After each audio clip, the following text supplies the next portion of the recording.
Holy shit. Hey guys, it's Kevin again, and this is my review for Orphan Black Season 2, Episode 10, the season finale, by means which have never yet been tried. And this was the season finale, and man, was it a great one. Oh my god, this was such a good season finale. At times, it played a little bit like a series finale, which I was a little surprised about, but the ending of it is huge. I can't wait for next season, which I hope there is one, because the show hasn't been renewed yet. I'm sure there's going to be, but we don't know. But I loved this finale. I thought it was fantastic, and I loved it. So, let's talk about this finale. So basically, in the opening, as we know, Kira was kidnapped by Rachel, and the beginning's very, very weird. We see, like, two different timelines, and we don't know which is real and which is fake. Basically, in one timeline, Sarah is surrendering to the Dyad and being asked multiple personal questions, but in the other one, Sarah and Mrs.S are dealing with the fact that Kira just got kidnapped, while Felix is feeling guilty for not knowing, and Mrs.S wants to take him to get a toxicology test. So after the opening credits, we find out that the real one that, I think, basically it's not two different timelines. I think what happened was, like, that was before she went to them. But basically then we see that Sarah's in handcuffs, and she's in a dark interrogation room, and a man walks in with paperwork, and it's the man who helped orchestrate with exams on her when she was sleeping back in Season 1, if you remember. So Kira is getting her cheek swabbed by a scientist who came into her Dyad room, and of course, Kira is terrified. She does not want to be here, of course. And by the way, Tatiana Maslany, awesome job in this episode, just wow. I mean, that scene where she was surrendering, I was so surprised she was going to surrender, but I really didn't know what she was going to do. So Kira, as I said, is in the Dyad room, and she's getting her cheek swabbed, and of course she doesn't want to be here and everything, but she manages to swipe her cell phone without her noticing, and then she calls Cal. Yes, Cal returned in this episode. I was surprised she called Cal. I thought she was going to call Felix, but she called Cal, because really, if you think about Cal in this situation, is the only one that can get him out. So, sorry. They also have Ethan in custody, and he's watching home videos in Rachel's theater. Now, Rachel comes in and offers tea, but he brought it on his own, which, of course, Rachel's the one that's keeping Kira there, and she asks why he won't let them make another clone and wants the key to her cipher. But he could answer her questions. He starts stumbling and mumbling, and basically, he ended up poisoning himself with the tea he brought. She doesn't want him to leave again, but he says she doesn't deserve him, which is true. Rachel really does not deserve him. And in the beginning, Delphine actually found out that she was betrayed by Rachel, which is really big. But, I was very surprised that Ethan died. I really was. I was surprised that they killed Ethan, but at the same time, I think it's a really, really good death, because the thing is, as far as them killing off Ethan, it's a very good death, because now, one, he's dead now, so, it's gonna be really, he's dead, but two, this really made Rachel, like, extremely confident, to kill Sarah. She really wants to do something now. She's really upset, and it was really great to actually see Rachel not get what she wanted. It backfired on her completely backfired, and that was awesome. So in the next scene, a couple of men take Sarah on a gurney and into an operating room, and as they prepare to remove one of her, and basically, this is where the episode got awesome, because they're there to remove one of her ovaries, because as we know, they're supposed to have two, and the only way not to have children is for them to remove one of her ovaries. I don't know what they're thinking here, but Scott is there, dressed as one of the surgeons, but Rachel walks in with a drawing Kira made and has a fire extinguisher on it. Scott planted the extinguisher next to her operating table. Sarah realizes what the clue was and manages to pull the plug on the extinguisher, which results in shooting a pencil right through Rachel's eye. So yes, Rachel dropped all the blood. It dropped all of the blood Mero Kira had given Cosima. Rachel falls to the floor, so I'm assuming she's dead now, which I'm glad that Rachel's dead, because honestly, I hated Rachel. I liked her character, but I hated her as a person. She was really annoying. And Scott gives Sarah the car keys and tells her to go. So that's pretty. So yeah, that was a really awesome scene. I think that was probably. I love that scene. I thought that was awesome. So Sarah manages to get into Kira's, and honestly, that's why Sarah's such a badass. In this episode, Sarah was acting a lot like Helena, which we'll get to Helena, but Sarah manages to get to Kira's room, finds Miriam there as well. She's from topside and says she opened the doors, but this won't end with Rachel. If Sarah wants to know what it's all about, she has to meet with Miriam tomorrow. So then we see in Cosima's office, the Dyad is taking a bunch of Cosima's equipment and saying that her transplant has been booked per the orders of Dr. Nelly, the same man interrogating Sarah and Cosima's new physician. So Rachel is sending Delphine to Frankfurt for good. She's not going to be working with the clones anymore, and she won't let Delphine say goodbye, which is really sad. I mean that's pretty big with Delphine. And Delphine sent Cosima Rachel's itinerary, so now at least Cosima knows where Sarah will be. And Cosima's with Kira, and she asks Kira if she wants to do some science, and it's a thing she had planned ahead of time. And they show Cosima and Scott working on something similar to the science trick she teaches Kira. Now Scott doesn't think it's going to work and shows her that he has a key card. Now when we saw that scene with Kira and Cosima, I thought that was adorable. I thought that was cute. So Mrs.S is on the phone with someone who's talking about a car bomb, but explains it's no one Felix needs to know, and she's acting very suspicious again. We don't know what's going on, but Cal then shows up at her door telling her Kira called. He explains that he knows what's going on, he figured it out. Art then calls and tells Felix that Helena is at his apartment. Yeah, we were all wondering where Helena went. She went to Art. That's where she went. She went to Art. And basically, he goes to Art's apartment, and Helena explains to them that she fell in love with Jesse, but she had no idea what happened to the Prolethean farm. So Cal explains that someone from the Dyad tried to hack him, and he hacked him back. By the way, what happened to the Prolethean farm? Basically, Gracie and Mark Gracie and Mark. We'll talk about Mark in a second, but Basically, Cal explains that someone from the Dyad tried to hack him, so he hacked him back. That person knew about the clones and Project Leda, and knew he was Kira's father. They start messaging with someone and ask for their help, and that person asks them about Castor. Apparently, they aren't the only people in the Inside Man. Now, we have no idea what Castor is. I'm like, what is Castor? What is this? So Mrs.S then goes to a parking lot to meet with their mystery man. A military-grade van comes out along with 4 officers who frisk Mrs.S before Paul gets out. And he's a major now, apparently. So that's really big. So Paul apparently enlisted to the army, and as they're meeting, another party shows up in a limo, and this time it's Cal, and Paul goes into the limo he came out of to meet with Miriam, so he can get Sarah and Kira out. What happens after is up to Sarah. He hands her a file.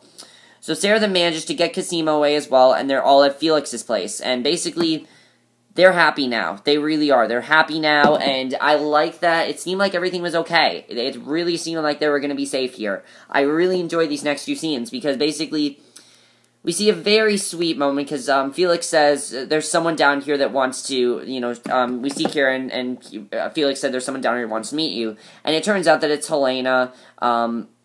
Cosima hugs Helena and tells her she's beautiful. Allison is also there, who had one scene in this episode. One scene. How do I feel about that? Honestly, she did not need to be in the episode.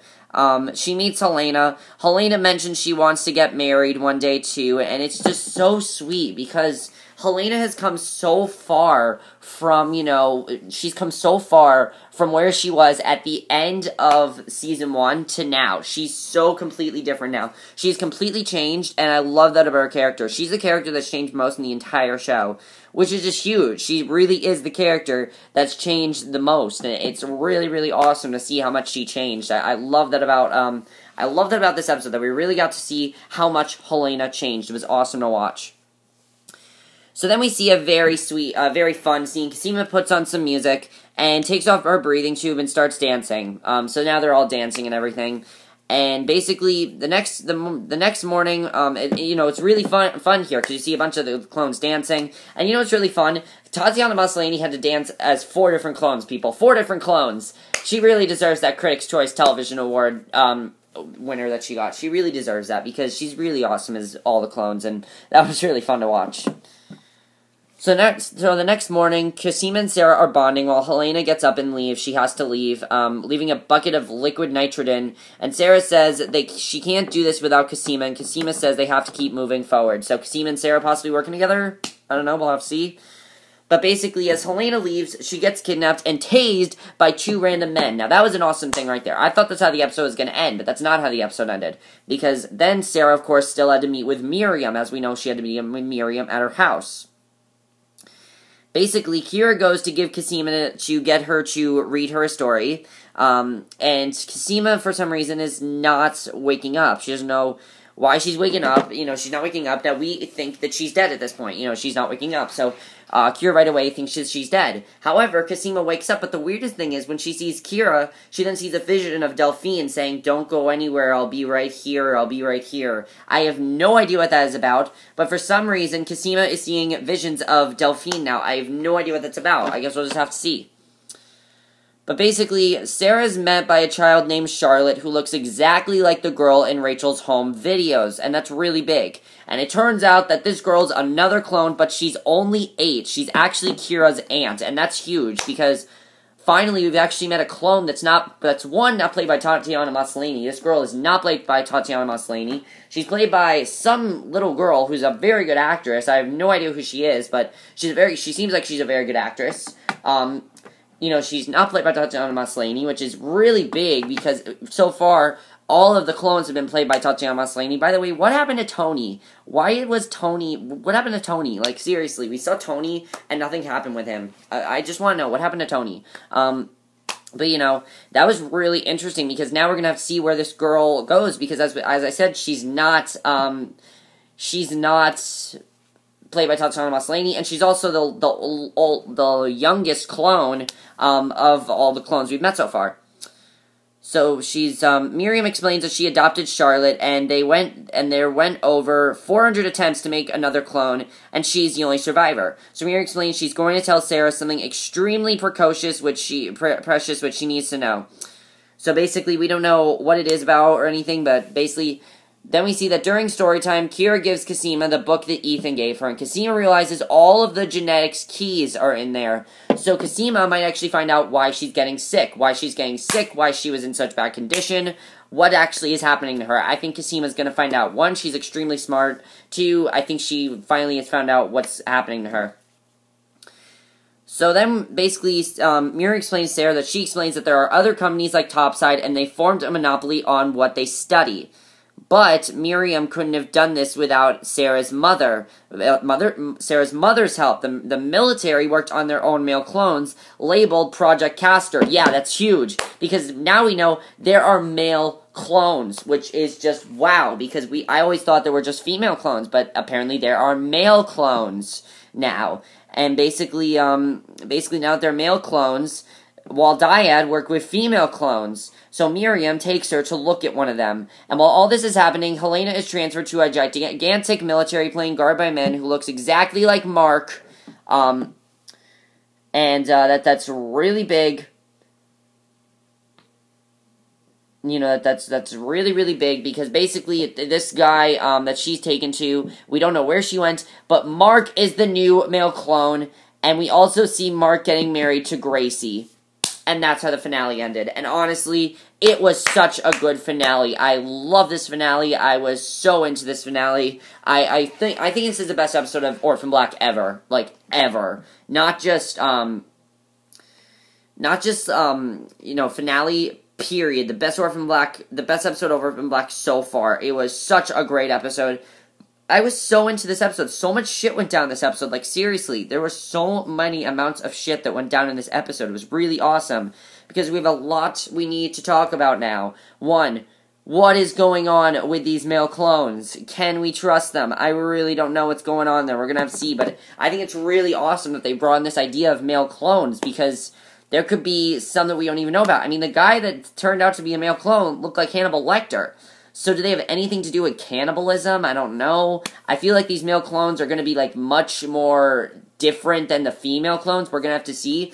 But from that thing right there, that looked like a very sinister clone from me. I think that person's a very, very sinister clone. It's going to be very interesting to see what happens there. Also, it looks like Miriam's going to be the new Rachel. Like, I don't really know if I can trust her. Project Castor looks like it's going to basically be the villain of next season, like the villain of next season, like Dyad was this season. Project Castor is going to be the thing next season, because I'm thinking here's what's going to happen.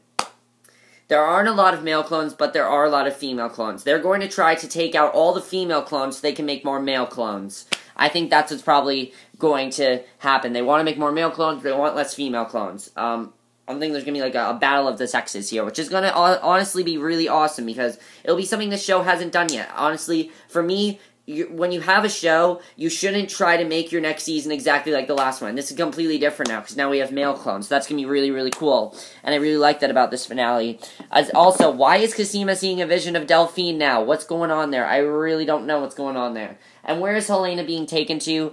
I think Helena is being taken to this military thing so they can somehow, like, do something to her or something. I don't know. I do think she's in danger, though. She's in serious danger, and it's not going to be good for her in the long run. I don't know what it is, but I think she's in danger. I really don't know what it is, though. Also, as far as Mrs.S goes, what do you think of this whole military thing that's going on with her and Paul?